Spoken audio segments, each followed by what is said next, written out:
Hi everyone, it's Holly here, and I'm back again this week with a fragrance review. It's turned into one of my favorite topics. I have loved fragrance my whole entire life. I am reviewing, giving my impressions on the new YSL Black Opium Glitter perfume. This is the most extra stunning perfume I've ever seen. This is the packaging for the Black Opium Glitter. YSL Black Opium is one of their top fragrances. It seems to be the case. They keep coming out with new kind of little special editions in it, this one being one. Just different versions of a true classic Black Opium fragrance, and I love every single one in different ways. I am so sensitive to smell. My family tells me all the time, like, I think I have a super smell and taste. I have a thing, and it's just overwhelming. Like, I can smell something and everyone's like, huh?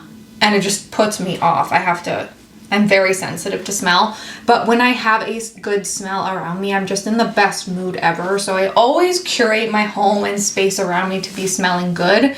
I've always loved fragrance, and I've tried so many over the years that I've kind of accumulated, I feel like, a good base of knowledge to share my thoughts on fragrance. I have a couple other fragrance videos. I did one on Kylie Cosmetics perfume, and I've done a couple YSL ones. The Maker Dream fragrance I did as well. I have it over there. I really love that one. That one is like a special winter scent to me. I'll try to leave all the previous fragrance reviews that I've done down below and at the end of this video. So if you're in the fragrance niche, you can check those out, and don't forget to subscribe to future ones. I will continue doing fragrance reviews in the future. It's in the Black Opium Classic container, but it has shimmer and glitter all over this, as you can see.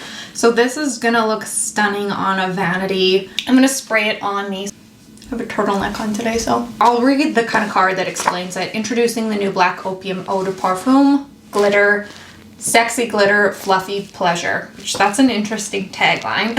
It has marshmallow in it, which is the interesting part. That's probably why they're saying fluffy. Super sexy and cheeky, voluptuous yet comforting, the new Marshmallow Musk Accord. Black Opium Signature Coffee Accord turns from shot of espresso to frothy cappuccino.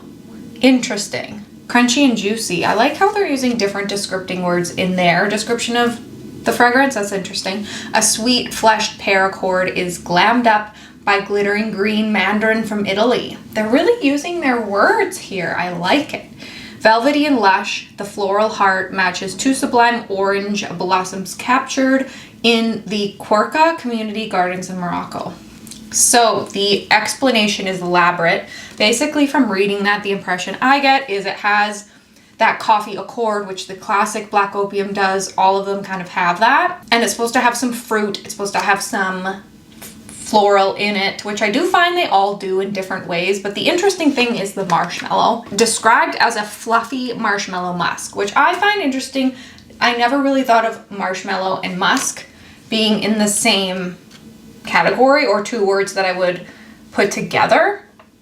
But here we are with that. Dark coffee, which is a classic part of the Black Opium, luminous white flowers. So the main accords I'll kind of list from the top down, the main ones they speak about, even though my impressions often are a little bit different. So sweet, citrus, white floral, vanilla, powdery, which we'll get back to, coffee, warm spicy, musky, fruity, and patchouli. I was surprised at the patchouli at the bottom. The powdery I have some comments about. And top notes, green mandarin, pear, and lemon. So that's when you first put it on. To be honest, I don't smell those super strong on myself. I don't smell the pear. If I were to smell anything, like, really have to look for that apple on my skin. I don't really smell it, but it may be disguising itself as more of a fresh scent, because sometimes I smell freshness and I'm not sure how to describe it. So maybe a teeny tiny of green mandarin, pear, and lemon. There's just a little bit of some fruit I'm smelling in that category, but it's not super obvious to me. It just smells fresh in the fruit category. That doesn't last long. The middle note is supposed to be an orange blossom.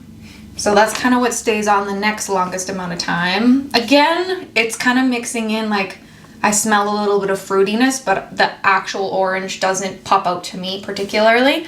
And then the base notes, what's left on the skin, which is classic for basically all perfumes, the hearty, the musky parts, or the stuff that lasts. That's what you have hours into the night the next day left. So vanilla, coffee, marshmallow, musk, and patchouli. Actual rundown on this fragrance, the official one. I have my own thoughts. So when I first sprayed it, I did smell some powder.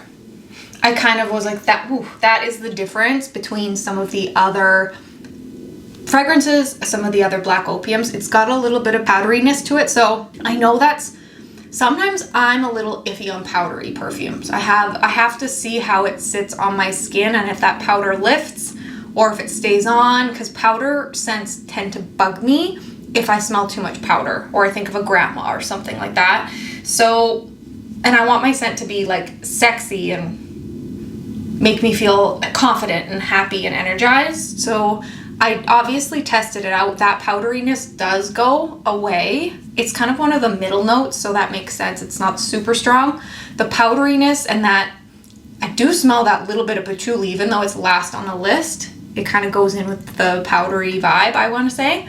That does kind of fade off, and I was left with more of a musky smell, kind of decadent smell on my skin. And when I sprayed it on clothing or around clothing, I've gone over this before and how strong and long lasting YSL perfumes are. That's why they're priced the way they are. That's what I've discovered is they just make high-end and low-end fragrances different. The high-end ones just stay. They stay on clothing, they stay on your skin longer. I don't know if it's something yet to be discovered, but the more inexpensive perfumes were more like body mists to me. They smell great, but they go off the skin quick. So after my powdery thought, the next thing, I was kind of sitting there, I'm like, okay, so it's a mix. I don't really smell the coffee too much. I didn't smell it much in the cherry one they launched last year either. Maybe my nose just has a hard time with fruit. I feel like I classify fruit as just fresh. So I smelled fresh, I smelled powdery, and I smelled like a decadent musk. So kind of a food related musk. So vanilla, definitely. I've always smelled vanilla in here. That musk. There's supposed to be marshmallow in here, which I do smell a sweetness to it. It's like a sweet musk as opposed to a classic musk. So that sweet musk is what stays on your skin all night. So that is what I find kind of to be the selling point, the unique part of this fragrance is the sweet musk. So that's the marshmallow, which is kind of the selling point or the main item in this. I mean, it's called glitter, so the packaging is obviously the selling point, the new addition, but the fluffy marshmallow is kind of the new part of the fragrance. So I really love the marshmallow aspect, basically just because it makes it a sweet musk on the skin, which is a nice change. During winter, I had been wearing some heavy musks that were not sweet. They were more decadent and rich, and I love those scents, but I do feel like sometimes I need a little break. And then also transitioning from winter to spring, this is the perfect scent because it kind of starts, it has that musk, and I always wear musk perfumes. I absolutely love musk fragrance. I can't get enough. It helps transition you because it does have a little bit of sweetness on the skin that lasts with that musk. So it gives you that, and then the top notes all come off, but they're a kind of happy, light, fresh fruit feeling, and then it kind of deepens into that sweet musk. So it's a very interesting scent. It's a little bit, I describe it, my experience was a little bit different than what was written on the descriptions, but I find that usually to be true. Everyone's skin chemistry is a little bit different as well, but that was my experience with the scent, and I really love it. I've been wearing it already.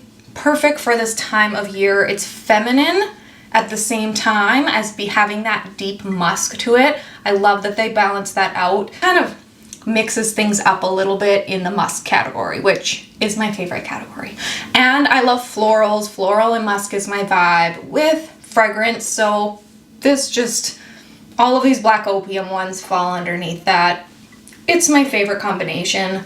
Added some fruit in there. I do love, just to kind of boost the spirits. Fruit just kind of makes you feel fresh and alive and awake. That is my review on the new YSL Black Opium Glitter fragrance. I hope you enjoyed this review and found it helpful in deciding if this perfume is for you, or if you're just curious and want to know a little bit about this brand new YSL fragrance launch. I'd so appreciate it if you like this video down below. It helps me so much. I would love for you to comment. I respond to every message on my videos. I love talking to you and building a relationship with you so I can remember you for the next videos.